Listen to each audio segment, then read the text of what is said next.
Alright, folks, so it's been a while since I've done Mog. I tried to do it with the Monster Hunter Story series, but I didn't really enjoy the first game. I probably should have just jumped right into the second game, but yeah, I'm just gonna drop it and we're gonna go on to a different game.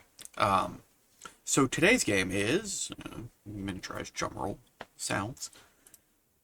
Dragon Quest III, Seas of Salvation. Originally the game released by Enix, now Square Enix after the merger in whenever that merger was, like 2000-ish.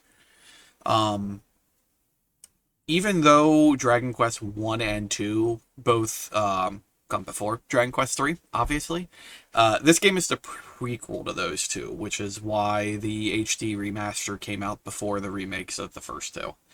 The first game was released, and by the first game, I mean the first game of Dragon Quest III, was released in 1988, and it has a lot of remakes and really re-releases. So many, I decided I'd go through all of them. So the first game was released on the Famicom. Here's a copy of the first game. Again, released in 88. So the game is, what, 37 years old at this point. It is old. It has been around for a while. The first remaster came in 1996 for the Super Famicom. So here is Dragon Quest III on the Super Famicom. This was probably the best way to play the game for the longest time. They used the engines that they had built up for Dragon Quest 5 and 6, because I think 5 and 6 used the same engine. Actually, I don't know. 6 might not. 5 did. But it used the same engine as 5, and the 1 and 2 remakes that will show hopefully sometime later in the MOG set. There was even another re-release for the Game Boy Color. This version I have. I don't believe this actually got an English port. No, it did. Okay. So this version came out in 2000 and in Japan, and 2001 in the US. This version, while it's not like a console version, has probably the most content of all of the versions. So if you like wanted to play a mobile version of it, this was definitely the version to play. I generally recommended the Super Famicom version, at least till the version we're going to show off comes out. Another re-release was the 25th anniversary pack for the Wii, which contained both the Famicom and Super Famicom versions of Dragon Quest 1, 2, and 3. This is actually kind of rarish. I was surprised I had this and how much it was worth, but it's while it's not like the definitive way to play, it is a way to play. It's just ports of the versions. There's also a handful of other ports. There's a mobile port that got ported onto the Switch at one point. That way's probably the single worst way to play the game, in my opinion, but it exists.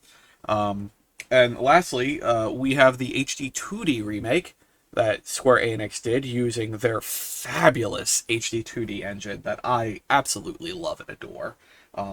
Probably some of my favorite ways of like graphically playing modern games these days is that HD2D engine. It's just beautiful and I love it. I will be playing the version on the Switch 2, which does have an enhancement pack. So if you're curious, you can buy the Switch version, and there's a free enhancement pack to play on the Switch 2. The game itself is a pretty standard hero story JRPG. Probably the only really unique thing that it introduces is a job system. Yes, I know, shocking, a job system in a JRPG. But that was pretty unique at the time that this game came out. It predates, I believe, Final Fantasy III ran a job system kind of similar to this one. Not that Final Fantasy had a job system before that, but it was like more a class, and you were that class like permanently. This one's a little more unique in that you can actually change your class anytime you want.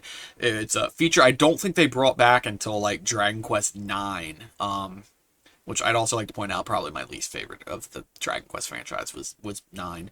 But anyway, again, a job system, change your role in the party. It also has a day-night system, which was shocking to me to find out, because day-night systems were very rare back in those days, especially on like a JRPG. You might see it on a few action games, most notably Castlevania 2. Excuse me. But to see it in a JRPG is actually like, kind of interesting.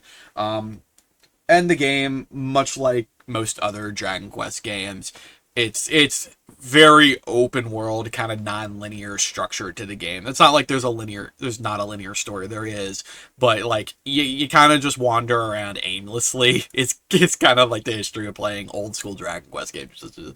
Like something happened, and you're like, where am I supposed to go? I'm like, I don't know, let's go, and you go. That's generally how Dragon Quest is played. But anyway, with that, let's get into the game.